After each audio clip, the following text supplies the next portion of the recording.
Students, ہمارا جو topic ہے وہ ہے پری ٹیسٹیمنی ایکٹیویٹیز۔ ٹیسٹیمنی کا مطلب کیا ہوتا ہے؟ ٹیسٹیمنی کا مطلب ہوتا ہے گواہی دینا۔ اگر کوئی بندہ گواہی دیتا ہے تو اس کا مطلب ہوتا ہے وہ ٹیسٹیمنی دے رہا ہے، ٹھیک ہے؟ تو گواہی دینے سے پہلے کی کیا ایکٹیویٹیز ہونی چاہیے ایک فورینسک اکاؤنٹنٹ کی، وہ ہم ڈسکس کرنے جا رہے ہیں۔ Pre testimony activities generally encompass preparing the report of the expert witness to a final stage۔ گواہی دینے سے پہلے ہمیشہ رپورٹ بنائی جاتی ہے اور اس رپورٹ کے اندر بیسیکلی سارا کچھ لکھا ہوتا ہے۔ اس رپورٹ کے اندر کیا کیا ایلیمنٹس ہونے چاہیے وہ ہم ڈسکس کرنے جا رہے ہیں۔ یہ لسٹ فائنل تو نہیں ہے، لیکن میکسیمم کوریج ایک رپورٹ کے اندر گواہی دینے سے پہلے کیا ہم کر سکتے ہیں۔ لاسٹ پیراگراف دیکھیے گا، reports should include a discussion of these financial aspects.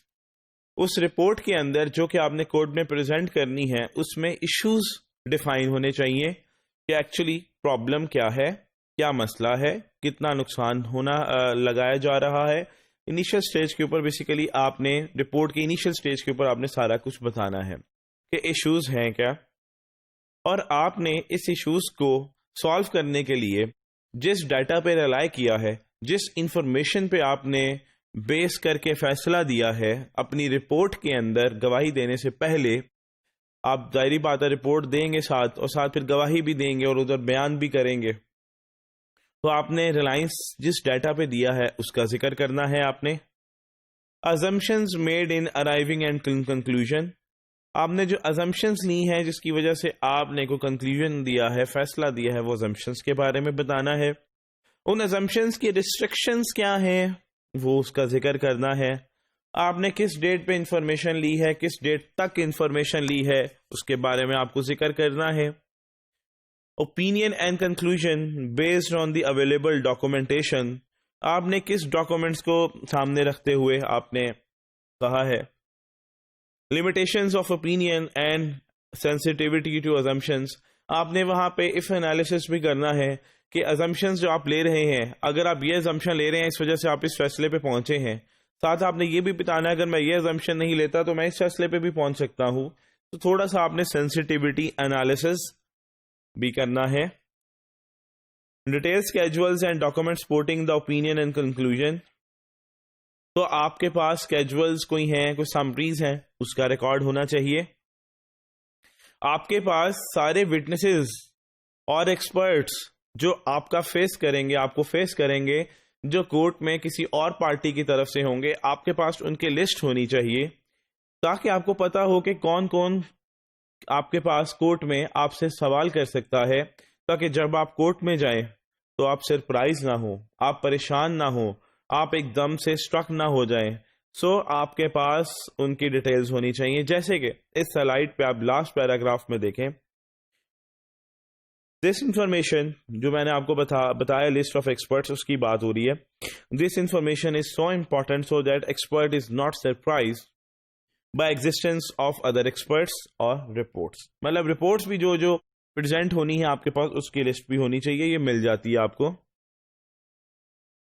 Expert کو اگر ان وٹنسز جو اور بھی وٹنسز اویلیبل ہیں ان کی گواہی دلوانی ہے یا ان سے کوئی سوال کرنے ہیں، تو وہ اگر سمجھتا ہے کہ ان کی ٹیسٹیمنی ضروری ہے، ان کی گواہی ضروری ہے، ان سے کچھ سوال کرنا ضروری ہے تاکہ کیس فائنلائزیشن کی سٹیج کی طرف پہنچے، تو آپ باقاعدہ کورٹ سے اپروول لے کے ان سے وٹنسز آپ لے سکتے ہیں۔ جیسے کہ the expert can then determine if it is necessary then he be present for the testimony of those witnesses and obtain the related court approval۔ یہ بات میں آپ سے کہہ رہا تھا، اور اگر کوئی اور ایکسپرٹ بھی اویلیبل ہے، سبجیکٹ میٹر ایکسپرٹ، تو آپ اس کی رپورٹس کو انالیسس کر سکتے ہیں۔ مطلب ایک فورینسک اکاؤنٹنٹ دوسرے کی رپورٹس کو انالیسس کر سکتا ہے، وہ اس کی کر سکتا ہے، وائس ورسا۔ اسی طرح ایک فورینسک اکاؤنٹنٹ دوسرے کے وٹنسز کی ٹیسٹیمنی کر سکتا ہے، تو اسی طرح دوسرا فورینسک اکاؤنٹنٹ آپ کے وٹنسز کی ٹیسٹیمنی لے سکتا ہے with the approval of court. آپ دونوں انالیسس کر سکتے ہیں اور پھر دیکھ سکتے ہیں کہ کون سی رپورٹ میں کچھ پوائنٹس نکل رہے ہیں، کچھ پوائنٹس نہیں نکل رہے، سو دیٹ ہمیں فیصلہ کرنا ہوگا تاکہ فیصلہ کر سکیں کہ کیا کرنا ہے فردر۔ جیسے کہ آپ دیکھ سکتے ہیں Seventh line, if another expert will be present, then it is incumbent on the expert witness to examine the alternate reports and assess whether reasonable points are brought by other side that may affect the credibility of the expert report. So,